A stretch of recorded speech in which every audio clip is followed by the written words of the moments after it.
നാവെടുത്താന്നോണ മാത്രം പറയുന്നൊരു വക്കീൽ എന്ന് പറയുമ്പോൾ പുള്ളി ജോലി സ്ഥലത്താണെങ്കിലും മോനോടാണെങ്കിലും സുഹൃത്തുക്കളോടാണെങ്കിലും വഴി വെച്ച് കാണുന്ന പിച്ചക്കാരനോട് പോലും ഒരു മടിയും കൂടാതെ പുള്ളി നുണ പറയും. അങ്ങനെ ഇരിക്കുന്ന സമയത്ത് ഒരു പ്രത്യേക സാഹചര്യത്തിൽ 24 മണിക്കൂർ നേരത്തേക്ക് പുള്ളിക്ക് നുണ പറയാനുള്ള ശേഷി നഷ്ടപ്പെടും.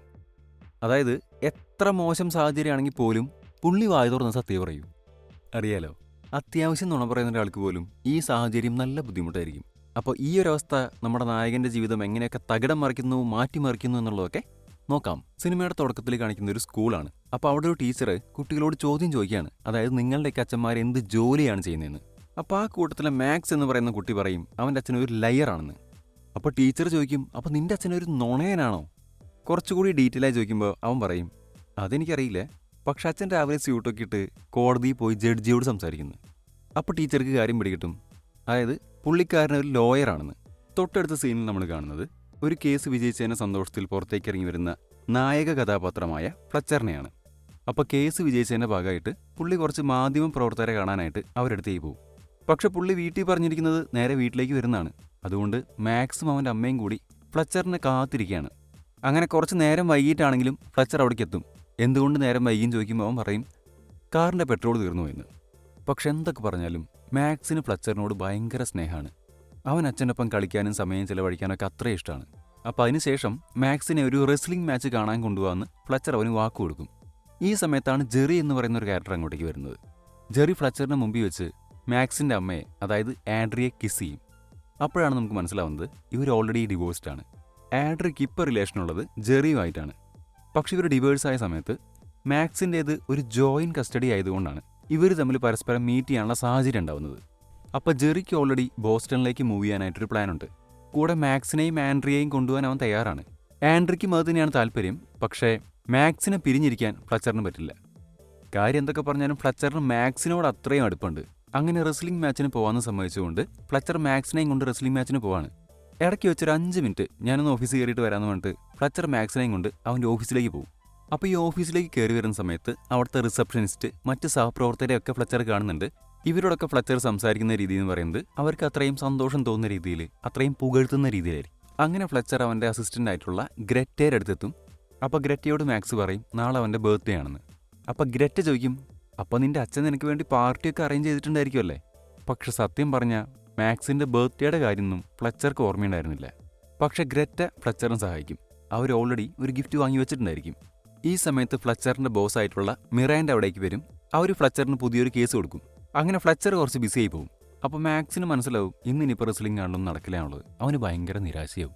ഈ സമയം ഓഡ്രയും ജെറിയും കൂടി ഒരു റെസ്റ്റോറൻറ്റിൽ ഡേറ്റിന് വന്നിരിക്കുകയാണ്. അപ്പോൾ അവിടെ വെച്ച് ജെറി ഓഡ്രയെ പ്രപ്പോസ് ചെയ്യും. ബോസ്റ്റണിലേക്ക് മാറുന്ന കാര്യവും ഒപ്പം മാക്സിനെയും ഓഡ്രയെയും കൊണ്ടുപോകുന്ന കാര്യമൊക്കെ ജെറി അവളോട് സംസാരിക്കുന്നുണ്ട്. പക്ഷേ ഓഡ്രയ്ക്ക് ഇപ്പോഴും പെട്ടെന്ന് അങ്ങോട്ട് യെസ് പറയാൻ പറ്റുന്നില്ല. കാരണം അവൾക്കറിയാം മാക്സിനെ ഏറ്റവും നന്നായി സന്തോഷിപ്പിക്കാൻ പറ്റുന്നത് ഫ്ലച്ചറിന് മാത്രമാണ്. ജെറിയെ കൊണ്ട് ഒരിക്കലും അത് സാധിക്കില്ല. ഈ സമയം രാത്രിയായിട്ടും ഫ്ലച്ചർ ഓഫീസിൽ നിന്ന് ഇറങ്ങിയിട്ടില്ല. മാക്സ് പാവം അവിടെ കാത്തിരുന്ന് തളർന്ന് ഉറങ്ങിപ്പോവും. അങ്ങനെ രാത്രി 12 മണിയാകുമ്പോൾ ഫ്ലച്ചർ വന്ന് മാക്സിനെ എണീപ്പിച്ച് ഗ്രെറ്റ നേരത്തെ കൊടുത്ത് ഗിഫ്റ്റ് എടുത്ത് അവന് പ്രസൻറ്റ് ചെയ്യും. അപ്പോൾ അവന് സന്തോഷമാവും. അങ്ങനെ മാക്സ് വീണ്ടും വളരെ സന്തോഷത്തോടു കൂടി ഫ്ലച്ചറിനൊപ്പം കളിക്കാനായിട്ട് വിളിക്കും. പക്ഷേ ഫ്ലച്ചറിന് ജോലി തിരക്കുള്ളതുകൊണ്ട് അവൻ സമ്മതിക്കില്ല. മാക്സ് വീണ്ടും നിരാശനാവും.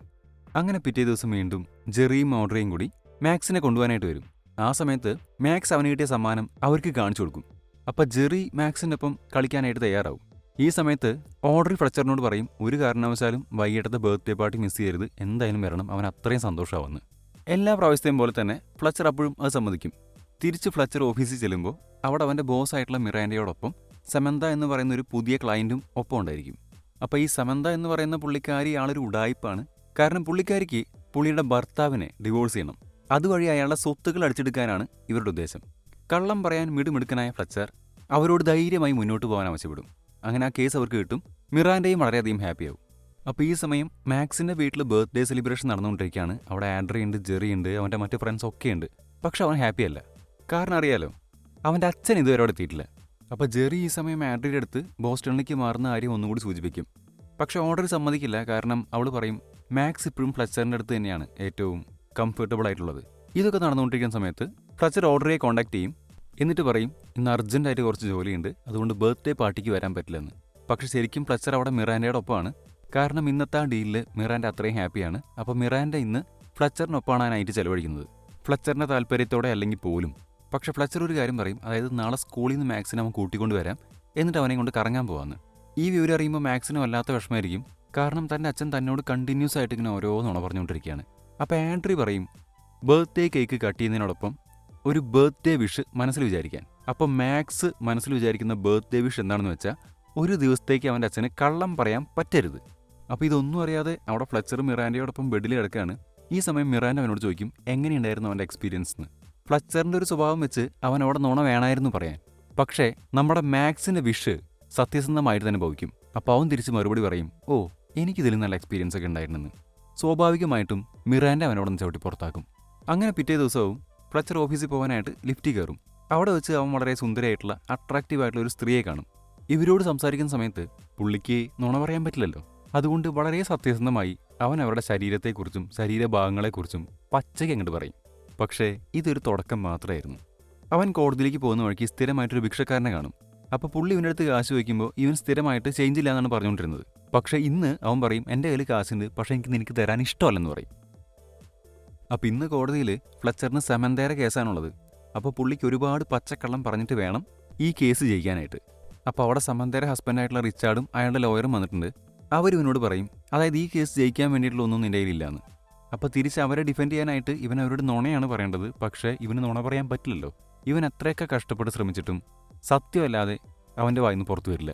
അപ്പോഴേക്കും ജഡ്ജ് കോടതിക്ക് അകത്തേക്ക് വരും. തൻ്റെ അവസ്ഥ മനസ്സിലാക്കിയ ഫ്ലച്ചർ ജഡ്ജിയോട് പറയും, അതായത് ഈ കേസ് തൽക്കാലത്തേക്കൊന്ന് മാറ്റിവെക്കണമെന്ന്. അപ്പോൾ ജഡ്ജ് പറയും കേസ് മാറ്റിവെക്കാനൊന്നും പറ്റില്ല, എന്താ പ്രശ്നം എന്ന് ചോദിക്കും. പ്രശ്നം എന്താണെന്ന് ചോദിച്ചാൽ സത്യസന്ധമായിട്ട് മറുപടി പറയാൻ ഫ്ലച്ചറിന് പറ്റില്ലല്ലോ. അപ്പോൾ അവൻ പറയും എനിക്ക് നുണ പറയാൻ പറ്റില്ലെന്ന്. അങ്ങനെ ഇടയ്ക്ക് വരുന്ന ബ്രേക്കിൽ വെച്ച് ഇവൻ ഓഫീസിലേക്ക് തിരിച്ചു പോകും. അപ്പോൾ എല്ലാ തവണത്തെയും പോലെ ഓഫീസിലെ മറ്റ് സഹപ്രവർത്തകരെ അവൻ കാണുന്നുണ്ടായിരിക്കും. പക്ഷെ മുമ്പ് പറഞ്ഞിട്ടുള്ള പോലെ അവരെ സന്തോഷിപ്പിക്കുന്ന രീതിയിൽ പുകഴ്ത്താൻ അവന് പറ്റില്ല. പകരം അവൻ വളരെ സത്യസന്ധമായിട്ട് അവൻ്റെ മനസ്സിലുള്ളതൊക്കെ അങ്ങ് പറയും. അങ്ങനെ അവൻ എത്രയും പെട്ടെന്ന് അവൻ്റെ ക്യാബിനിലേക്ക് ചെല്ലും. എന്നിട്ട് അവിടെ വെച്ച് അവൻ കള്ളം പറയാൻ കഠിനമായിട്ടുള്ളൊരു പരിശ്രമം നടത്തി നോക്കും. അവൻ്റെ ഒരു നീല പേനെടുത്ത് കയ്യിൽ പിടിച്ചിട്ട് ഇത് ചോപ്പാണെന്ന് പറയാൻ ശ്രമിക്കും, നടക്കില്ല. എഴുതാൻ ശ്രമിക്കും, നടക്കില്ല. അങ്ങനെ ഒരുപാട് പരിശ്രമിച്ച് തലയ്ക്ക് ഭ്രാന്ത് പിടിച്ച് അവൻ അവിടെയുള്ള സാധനങ്ങളൊക്കെ എടുത്ത് വലിച്ചെറിഞ്ഞ് നശിപ്പിക്കാൻ തുടങ്ങും. ഈ സമയത്ത് ഗ്രറ്റ അവിടേക്ക് വരും. എന്നിട്ട് ഗ്രറ്റ അവനോട് പറയും, അതായത് ഓർഡർ വിളിച്ചിട്ടുണ്ടായിരുന്നു, നീ എപ്പോഴാണ് മോനെ കൊണ്ടുവരാനായിട്ട് സ്കൂളിലേക്ക് പോകുന്നതെന്ന് ചോദിക്കും. അപ്പോൾ തന്നെ ഫ്ലച്ചർ ഓർഡറിയെ വിളിക്കും. അപ്പോൾ ഓർഡർ ചോദിക്കും, നീ ഇന്ന് മാക്സിനെ സ്കൂളിൽ നിന്ന് പിക്കപ്പ് ചെയ്യാൻ വരില്ലേ എന്ന്. അപ്പോൾ ഫ്ലച്ചർ പറയും, ഇല്ല എനിക്ക് വരാൻ പറ്റില്ല, എനിക്കിന്ന് കേസുണ്ടെന്ന്. അപ്പോൾ ഓർഡർ ചോദിക്കും, നീ എല്ലാ തവണയും നുണയാണല്ലോ പറയാറ്, ഇതും നുണയാണോ? ഫ്ലച്ചർ പറയും, അല്ല ഇത് സത്യമാണ്. അപ്പോൾ ഇന്നലെ രാത്രി നീ പറഞ്ഞ നുണയായിരുന്നു എന്ന് ചോദിക്കും. സ്വാഭാവികമായിട്ടും ഫ്ലച്ചർ പറയും, അതെ നുണയായിരുന്നു. അപ്പോൾ നീ ഇന്നലെ രാത്രി എന്താ ചെയ്തുകൊണ്ടിരുന്നത്? ഞാൻ ഇന്നലെ രാത്രി മിറാൻഡയുടെ ഒപ്പമായിരുന്നു എന്ന് പറയും. ഓർഡറെ അപ്പോൾ ദേഷ്യം വന്ന് ഫോൺ കെട്ടിയും. ഫ്ലച്ചർ വീണ്ടും ഓർഡറെ ഫോൺ വിളിക്കും. എന്നിട്ട് പറയും അത്ര ശരിയല്ലാത്ത എന്തൊക്കെയോ കാര്യങ്ങൾ നടക്കുന്നുണ്ടെന്ന് പറയും. കാരണം ഇവൻ എന്താ സംഭവിക്കുന്നത് മനസ്സിലാവുന്നില്ല. പക്ഷെ അപ്പോൾ ഓർഡർ പറയും, നീ എന്നെ വിളിക്കണ്ട, ഞാൻ മാക്സിനെയും കൊണ്ട് ബോസ്റ്റണിലേക്ക് റീലൊക്കേറ്റ് ചെയ്യാൻ തീരുമാനിച്ചു എന്ന്. അപ്പോൾ ഫ്ലച്ചർ എത്രയും പെട്ടെന്ന് കാർ എടുത്ത് ഓർഡറെ കാണാനായിട്ട് പുറപ്പെടും. അപ്പോൾ ഈ തിരക്ക് പിടിച്ച് പോകുന്നതിനിടയ്ക്ക് ഇവൻ ട്രാഫിക് റൂൾസ് ഒന്നും ഫോളോ ചെയ്യുന്നില്ല. സ്വാഭാവികമായിട്ടും പോലീസ് അവനെ പിടിക്കും. ഓവർ സ്പീഡിങ്ങിന് ചാർജ് ചെയ്യാനായിട്ട് അടുത്തേക്ക് വരും. പക്ഷേ ഇവൻ്റെ പ്രശ്നം അറിയാലോ, പുള്ളിക്ക് നുണ പറയാൻ പറ്റില്ല. അപ്പോൾ പോലീസ് ചോദിക്കുന്ന ഓരോ കാര്യത്തിനും ഇവൻ വളരെ സത്യസന്ധമായിട്ട് മറുപടി പറയും. ബ്രേക്ക് ചെയ്തിട്ടുള്ള എല്ലാ ട്രാഫിക് റൂൾസും ഒപ്പം പേ ചെയ്യാത്ത പാർക്കിംഗ് ബിൽസ് ഉൾപ്പെടെ. സ്വാഭാവികമായിട്ടും പോലീസ് ആ കാർ കസ്റ്റഡിയിലെടുക്കും. അങ്ങനെ ബില്ല് പേ ചെയ്യാനായിട്ട് ഫ്ലച്ചർ ഓർഡറിയെ വിളിക്കും. ഓർഡറി അവനെ ആ കാര്യത്തിൽ ഹെൽപ്പ് ചെയ്യും. എന്നിട്ട് ഫ്ലച്ചർ ഓർഡറിയോട് പറയും അവനൊരു മോശം അച്ഛനാണ്, അവന് തിരുത്താൻ ഒരവസരം കൂടി കൊടുക്കണമെന്ന്. കോർട്ടിലെ കേസ് കഴിഞ്ഞ് വൈകിട്ട് മീറ്റ് ചെയ്യാമെന്ന് ഫ്ലച്ചർ ആൻഡ്രിക്ക് ഉറപ്പ് കൊടുക്കും. അപ്പോൾ ആൻഡ്രി അവനോട് പറയും, മാക്സിന് നിന്നെ എന്ത് ഇഷ്ടമാണെന്നറിയോ? ഇന്നലെ രാത്രി ബർത്ത്ഡേ വിഷ് ചെയ്യാൻ പറഞ്ഞപ്പോൾ പോലും അവൻ മനസ്സിലാഗ്രഹിച്ചത് ഒരു ദിവസത്തേക്ക് അവൻ്റെ അച്ഛന് കള്ളമൊന്നും പറയാൻ പറ്റരുതെന്ന്. അതുപോലും അവൻ നിനക്ക് വേണ്ടിയാണ് ചെയ്തത്. ഈ സമയത്താണ് ഫ്ലച്ചറിന് ഏകദേശം കാര്യങ്ങളുടെ കിടപ്പ് പിടികിട്ടുന്നത്. അപ്പോൾ തന്നെ ഫ്ലച്ചർ വേഗം മാക്സിനെ കാണാനായിട്ട് സ്കൂളിലേക്ക് പോകും. എന്നിട്ട് അവനോട് ആ വിഷ് തിരിച്ചെടുക്കാനായിട്ട് ആവശ്യപ്പെടും. പക്ഷെ മാക്സിന് അങ്ങനെ ചെയ്യാൻ സാധിക്കില്ല. കാരണം തലേ ദിവസത്തെ വിഷ് അവൻ ആഗ്രഹിച്ച് ചെയ്തതായിരുന്നു. ഇത്തവണ അവൻ അവൻ്റെ അച്ഛൻ്റെ നിർബന്ധത്തിന് വഴങ്ങി ചെയ്യുന്നതാണ്. അതുകൊണ്ട് തന്നെ അത് വർക്കാവില്ല. ഫ്ലച്ചറിന് വീണ്ടും അവിടെയുള്ളൊരു പെണ്ണിൻ്റെയും തല്ലി കിട്ടും. തിരിച്ച് ഓഫീസിലെത്തുന്ന ഫ്ലച്ചർ ഈ കാര്യങ്ങളൊക്കെ ഗ്രറ്റയുടെ അടുത്ത് തുറന്നു പറയും. പക്ഷേ ഇത് കേൾക്കുമ്പോൾ ഒരാൾക്ക് വിശ്വസിക്കാൻ പ്രയാസമായിട്ടുള്ള കാര്യമായതുകൊണ്ട് ഗ്രറ്റ ഇതൊന്നും വിശ്വസിക്കില്ല. അപ്പോൾ ഗ്രറ്റയെ വിശ്വസിപ്പിക്കാൻ വേണ്ടി ഫ്ലച്ചർ പറയും, ഓക്കെ, എന്നാൽ ഞാൻ സാധാരണ നുണ പറയാൻ സാധ്യതയുണ്ട് എന്ന് തോന്നുന്ന കാര്യം എന്നോട് ചോദിക്കാൻ പറയും. അപ്പോൾ ഗ്രറ്റ ചോദിക്കും, ഓക്കെ അങ്ങനെയാണെങ്കിൽ ഞാൻ കുറച്ച് നാൾ മുമ്പ് എൻ്റെ ശമ്പളം കൂട്ടിത്തരാൻ ആവശ്യപ്പെട്ടു, എന്നിട്ട് എന്താ കൂട്ടിത്തരാൻ ചോദിക്കും.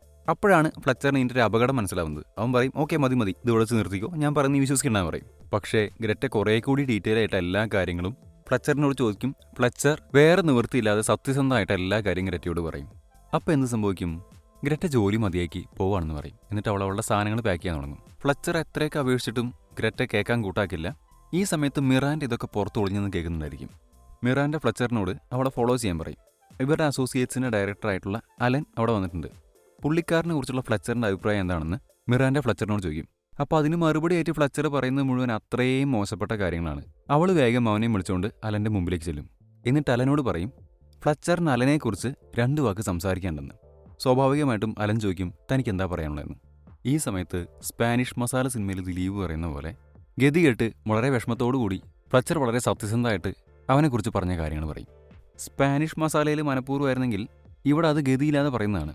ഈ സമയത്ത് മിറാൻഡയും ഫ്ലെച്ചറും വിചാരിക്കുന്നത് ഇതോടുകൂടി ഫ്ലെച്ചറിന് ഇവിടുത്തെ പണി പോകുന്നതാണ്. പക്ഷേ അലൻ കുറച്ചേരം സ്റ്റക്കായിരുന്നതിന് ശേഷം പൊട്ടിച്ചിരിക്കും. പുള്ളി വിചാരിക്കുന്നത് ഫ്ലെച്ചർ ഒരു തമാശ പറഞ്ഞാണെന്ന്. അലൻ അവിടെ ഇരിക്കുന്ന ഓരോ ആൾക്കാരെക്കുറിച്ചും ഇതുപോലെ അഭിപ്രായം പറയാൻ പറയും. അറിയാലോ ഫ്ലെച്ചർ എന്താ പറയാന്നുള്ളത്. സ്വാഭാവികമായിട്ടും ഫ്ലെച്ചർ പറയുന്നത് വിഡ്ഢി, വിവരദോഷി, മടിയൻ. അവസാനം മിറാൻഡയെ ചൂണ്ടിയിട്ട് ഭൂലോക പെഴ. ഇവൻ ഇത് പറയുന്നത് വളരെ ആത്മാർത്ഥമായിട്ടാണെന്നുള്ളത് മിറാൻഡയ്ക്ക് മാത്രമല്ല അറിയൂ. ബാക്കിയുള്ളവരെല്ലാം തമാശയാണെന്ന് വിചാരിച്ച് പൊട്ടിച്ചിരിച്ചുകൊണ്ടേയിരിക്കും. അങ്ങനെ തിരിച്ച് വീണ്ടും ഫ്ലെച്ചർ കോർട്ടിലേക്ക് എത്തും. ഈ കേസ് എങ്ങനെ ജയിക്കുന്നു ഫ്ലെച്ചറിനെ ആലോചിച്ചിട്ട് ഒരു പിടിയും കിട്ടുന്നില്ല. അങ്ങനെ വിചാരണ സ്റ്റാർട്ട് ചെയ്യും. അപ്പോൾ ഫ്ലെച്ചർ അവിടെ ഇരുന്ന് ഒരുപാട് വെള്ളം കുടിച്ചുകൊണ്ടിരിക്കുകയാണ്. റിച്ചാർഡിൻ്റെ ലോയർ സമന്തയ്ക്ക് മറ്റു പുരുഷന്മാരായി റിലേഷൻ ഉണ്ട് എന്നുള്ളതിൻ്റെ തെളിവ് അവിടെ ഹാജരാക്കും. ഫ്ലെച്ചറിന് എന്തെങ്കിലും ചെയ്യണമെങ്കിൽ പുള്ളിക്ക് നുണ പറയണം. പക്ഷെ നുണ പറയാൻ പറ്റാത്ത അവസ്ഥയാണ്. അപ്പോൾ അവൻ എന്ത് ചെയ്യുന്നു വെച്ചാൽ ടോയ്ലറ്റിൽ പോകണമെന്ന് ജഡ്ജിയോട് ആവശ്യപ്പെടും. അങ്ങനെ ടോയ്ലറ്റിൽ പോയതിനു ശേഷം ഇവൻ സ്വയം അടിച്ച് പരിക്കേൽപ്പിക്കും. കാരണം എങ്ങനെയെങ്കിലും ഈ കേസ് പോസ്റ്റ്പോൺ ചെയ്തേ പറ്റൂ. അങ്ങനെ പരിക്കുകളോടുകൂടി സെക്യൂരിറ്റി ഫ്ലെച്ചറിനെ എടുത്ത് കോടതി മുറിയിലേക്ക് കൊണ്ടുവരും. ഈ സമയത്ത് ജഡ്ജി ചോദിക്കും നിനക്ക് ഈ ഒരു അവസ്ഥയിൽ കേസ് വാദിക്കാൻ പറ്റുമോ? സ്വാഭാവികമായിട്ടും അവൻ വളരെ സത്യസന്ധമായിട്ട് പറയും യെസ് പറ്റും. അങ്ങനെ വിചാരണ വീണ്ടും പുരോഗമിക്കുകയാണ്. ഫ്ലെച്ചറിൻ്റെ കക്ഷി തോൽക്കും എന്നുള്ളത് ഏറെക്കുറെ ഉറപ്പായി കഴിഞ്ഞു. ഈ സമയത്ത് സമന്തയും പുള്ളിയായിട്ട് സംസാരിക്കുന്ന സമയത്ത് ഫ്ലെച്ചറിന് ഒരു കാര്യം മനസ്സിലാവും. അതായത് സമന്ത തൻ്റെ വയസ്സിനെക്കുറിച്ച് കള്ളം പറഞ്ഞിട്ടുണ്ട്. 17 വയസ്സ് മാത്രം പ്രായമുള്ള സമയത്താണ് പുള്ളി ശരിക്കും കല്യാണം കഴിച്ചിരിക്കുന്നത്. മൈനർ ആയതുകൊണ്ട് തന്നെ ആ നാട്ടിലെ നിയമം അനുസരിച്ച് പ്രീനപ്ഷ്യൽ അഗ്രിമെന്റ് നിലനിൽക്കില്ല. അങ്ങനെ ജീവിതത്തിൽ ആദ്യമായിട്ട് സത്യം പറഞ്ഞുകൊണ്ട് ഒരു കേസ് ജയിക്കാൻ ഫ്ലെച്ചറിന് സാധിച്ചിരിക്കുകയാണ് ഇപ്പോൾ. അപ്പോൾ ഫ്ലെച്ചറും ഈ കാര്യത്തിൽ വളരെ ഹാപ്പിയാണ്. കാരണം പുള്ളി ഒട്ടും പ്രതീക്ഷിക്കാത്ത രീതിയിലാണ് ഇപ്പോൾ ഈ കേസ് പുള്ളി ജയിച്ചിരിക്കുന്നത്. പക്ഷേ ഇതോടൊപ്പം തന്നെ സമന്ത കുട്ടികളെ കൈവശം വെക്കാനുള്ള സമ്മതം കൂടി കോർട്ടിനോട് ആവശ്യപ്പെടും. കാരണം അത് പുള്ളിക്കാരിക്ക് കൂടുതൽ സാമ്പത്തിക നേട്ടം ഉണ്ടാക്കും എന്നുള്ളതുകൊണ്ട് തന്നെ. അങ്ങനെ ജഡ്ജി അത് അപ്രൂവ് ചെയ്യും. സമന്തയ്ക്ക് കുട്ടികളുടെ കസ്റ്റഡി അവകാശം കൂടി വിട്ടുകൊടുക്കും. കേസ് തോറ്റ റിച്ചാർഡ് കുട്ടികളെ കെട്ടിപ്പിടിച്ച് കരയും. അറ്റ്ലീസ്റ്റ് കുട്ടികളെങ്കിലും അവന് വിട്ടുകൊടുക്കണമെന്ന് പറഞ്ഞുകൊണ്ട്. ഇത് കാണുമ്പോഴാണ് ഫ്ലെച്ചറിന് താൻ ചെയ്തത് എത്രത്തോളം വലിയ തെറ്റാണെന്ന് മനസ്സിലാവുക. കാരണം ഫ്ലെച്ചറിനും തൻ്റെ മകനെ അത്ര ഇഷ്ടമാണ്. അതുകൊണ്ട് തന്നെ ഫ്ലെച്ചർ ജഡ്ജിയോട് പോയിട്ട് വിധി തിരുത്താൻ ആവശ്യപ്പെടും. പക്ഷേ സ്വാഭാവികമായിട്ടും ജഡ്ജി അത് സമ്മതിക്കില്ല. അങ്ങനെ ഫ്ലെച്ചർ അവിടെ വീണ്ടും പ്രശ്നങ്ങൾ ഉണ്ടാക്കുമ്പോൾ പോലീസ് അവനെ പിടികൂടും. എന്നിട്ട് ലോക്കപ്പിലേക്ക് കൊണ്ടുപോകും. ഈ സമയത്ത് ഫ്ലെച്ചർ ഉറക്കെ വിളിച്ച് പറയുന്നുണ്ട് എനിക്കിന്ന് മാക്സിനെ കാണാൻ പോകണം, ഇന്ന് കാണാൻ പോയില്ലെങ്കിൽ എനിക്ക് അവനെ നഷ്ടപ്പെടുമെന്നൊക്കെ. പക്ഷെ പോലീസ് അവനെ പിടിച്ചുകൊണ്ടുപോകും. ഫ്ലെച്ചർ ഓഡ്രിയെ ഫോൺ ചെയ്ത് കാര്യങ്ങൾ സംസാരിക്കുമെങ്കിലും ഓഡ്രി ഒന്നും കേൾക്കാൻ തയ്യാറാവില്ല. അവൾ എന്തായാലും മാക്സിനെയും കൊണ്ട് പോകാൻ തന്നെ തീരുമാനിക്കും. ഈ സമയം വളരെ യാദൃശ്ചികമായിട്ട് ഗ്രറ്റ സ്റ്റേഷനിലെത്തി ഫ്ലെച്ചറിനെ ജാമ്യത്തിലിറക്കും. ഫ്ലെച്ചറിന് ഇതിനോടകം തന്നെ തൻ്റെ ജോലി നഷ്ടപ്പെട്ട വിവരം ഗ്രറ്റ അവനെ അറിയിക്കും. പക്ഷേ ഈ കാര്യത്തിൽ ഫ്ലെച്ചർ വളരെ ഹാപ്പി ആയിരിക്കും. അവൻ പറയും ഞാൻ സ്വന്തമായിട്ടൊരു ഫേം തുടങ്ങാൻ പോവാണ്, എനിക്ക് നിന്നോട് ഒരുപാട് നന്ദിയുണ്ട്, അതുകൊണ്ട് നിങ്ങൾ എൻ്റെ സെക്രട്ടറി ആയിരിക്കുമെന്ന്. അങ്ങനെ ഫ്ലെച്ചർ വീണ്ടും അവസാനമായിട്ട് ഓർഡറിൻ്റെ അടുത്തേക്ക് പോവാണ്. പോകുന്ന വഴിക്ക് അവൻ ആ ഭിക്ഷക്കാരനെ കാണും. പക്ഷേ ഇത്തവണ അവൻ്റെ കയ്യിലുള്ള കാശ് ഭിക്ഷക്കാരന് കൊടുക്കും. അങ്ങനെ തൻ്റെ ജീവിതത്തിലെ ഏറ്റവും ആദ്യത്തെ പ്രയോറിറ്റി എന്ന് പറയുന്നത് തൻ്റെ മകൻ തന്നെയാണെന്ന് മനസ്സിലാക്കിക്കൊണ്ട് ഫ്ലെച്ചർ എയർപോർട്ടിലേക്ക് ഓടുകയാണ്. ഈ സമയം എയർപോർട്ടിൽ ജെറി മാക്സിനെ ഇംപ്രസ് ചെയ്യാനായിട്ട് ഫ്ലെച്ചർ ചെയ്യുന്ന പോലെ അവൻ്റെ ഒപ്പം കളിക്കാനൊക്കെ നോക്കുന്നുണ്ട്. പക്ഷെ ഒന്നും വർക്കൗട്ട് ആവുന്നില്ല. നേരം വൈകിയോണ്ട് തന്നെ ഫ്ലെച്ചറിന് അകത്ത് കടക്കാനോ അവരെ കാണാനോ സാധിക്കില്ല. പക്ഷെ ഫ്ലെച്ചർ നേരായ മാർഗത്തിലൂടെ അല്ലാതെ കഷ്ടപ്പെട്ട് ഉള്ളിൽ കയറി പറ്റും. അപ്പോഴേക്കും ഫ്ലൈറ്റ് എടുത്തു തുടങ്ങിയിട്ടുണ്ടായിരിക്കും. ഈ സമയം ഫ്ലൈറ്റിൽ ജെറി വളരെ സന്തോഷവാനായിരിക്കും. എന്നാൽ ഓഡ്രിയും മാക്സും അത്ര ഹാപ്പി അല്ല എന്നുള്ളത് നമുക്ക് മനസ്സിലാവും. ഈ സമയം ഫ്ലെച്ചർ ഈ എയ്റോപ്ലെയിനെ ഒരു മൊബൈൽ സ്റ്റെയർവേ കൂടെ ഫോളോ ചെയ്തു വരും. അപ്പോൾ ഈ വിമാനത്തിന്റെ ഓരോ വിൻഡോയിലൂടെയും ഫ്ലെച്ചർ മാക്സിനെ നോക്കിക്കൊണ്ടിരിക്കുകയാണ്. ഇത് കാണുന്ന ജെറി മാക്സിന് ഫ്ലെച്ചറിനെ കാണിച്ചു കൊടുക്കും. മാക്സ് വിചാരിക്കുന്നത് ഫ്ലെച്ചർ ഇവനോട് അവസാനമായിട്ട് ഗുഡ് ബൈ പറയാൻ വന്നതാണെന്നാണ്. അങ്ങനെ അവസാനം ഫ്ലെച്ചർ അവൻ്റെ കാലിലുള്ള ഷൂ ഊരി എയ്റോപ്ലെയിൻ്റെ വിൻഡോ ഗ്ലാസിലേക്ക് എറിയും. അങ്ങനെ പൈലറ്റ് ആ ടേക്ക് ഓഫ് ക്യാൻസൽ ചെയ്യും. ഈ സമയം ആ സ്റ്റെയർ കേസിൽ നിന്ന് താഴെ വീണ് ഫ്ലെച്ചറിൻ്റെ കാലിന് ഫ്രാക്ചർ ആവും. അങ്ങനെ മാക്സിനോട് ഫ്ലെച്ചർ പറയും ഞാൻ ഇനി ഒരിക്കലും നിന്നെ ഉപേക്ഷിച്ച് പോകില്ല, നീ തന്നെയായിരിക്കും എൻ്റെ ഏറ്റവും ആദ്യത്തെ പ്രയോറിറ്റി. ഇത് പറയുമ്പോൾ ഓൾറെഡി 24 മണിക്കൂർ കഴിഞ്ഞു. അതായത് ഇപ്പോൾ വേണമെങ്കിൽ ഫ്ലെച്ചറിന് നുണ പറയാം. പക്ഷേ മാക്സ് ഇത്തവണ ഫ്ലെച്ചറിനെ മുഴുവനായിട്ടും വിശ്വസിക്കുകയാണ്. അങ്ങനെ ജെറിയോടൊപ്പം ബോസ്റ്റണിലേക്ക് പോകണ്ടെന്ന് മാക്സും ഓഡ്രിയും കൂടി തീരുമാനിക്കും. പിന്നീട് കാണിക്കുന്നത് 1 വർഷത്തിന് ശേഷമുള്ള മാക്സിന്റെ ബർത്ത്ഡേ സെലിബ്രേഷനാണ്. അപ്പോൾ കഴിഞ്ഞ തവണത്തെ പോലെ തന്നെ കേക്ക് കട്ട് ചെയ്യുന്ന സമയത്ത് മാക്സിനോട് ബർത്ത്ഡേ വിഷ് ചെയ്യാൻ പറയും. കറണ്ട് വരുന്ന സമയത്ത് ഫ്ലച്ചറും ഓഡ്രിയും പരസ്പരം കെട്ടിപ്പിടിച്ച് ചുംബിക്കുകയാണ്. ഫ്ലച്ചർ മാക്സിനോട് ചോദിക്കും, നീ ഇത്തവണ ബർത്ത്ഡേ വിഷ് ആയിട്ട് മനസ്സിൽ വിചാരിച്ചത് ഞങ്ങൾ ഒരുമിക്കണം എന്നായിരുന്നു എന്ന്. അപ്പോൾ അവൻ പറയും, ഞാൻ ആഗ്രഹിച്ചതൊന്നുമില്ല, സ്കേറ്റിങ്ങിന് വേണ്ടിയുള്ള റോളർ ബ്ലേഡ്സ് ആയിരുന്നു എന്ന്. അങ്ങനെ അവർ വീണ്ടും ഒന്നിക്കുകയാണ്. ഈ സിനിമ ഇവിടെ അവസാനിക്കുകയാണ്. അടുത്തൊരു വീഡിയോ ആയിട്ട് വീണ്ടും കാണുന്നവരെ ബൈ.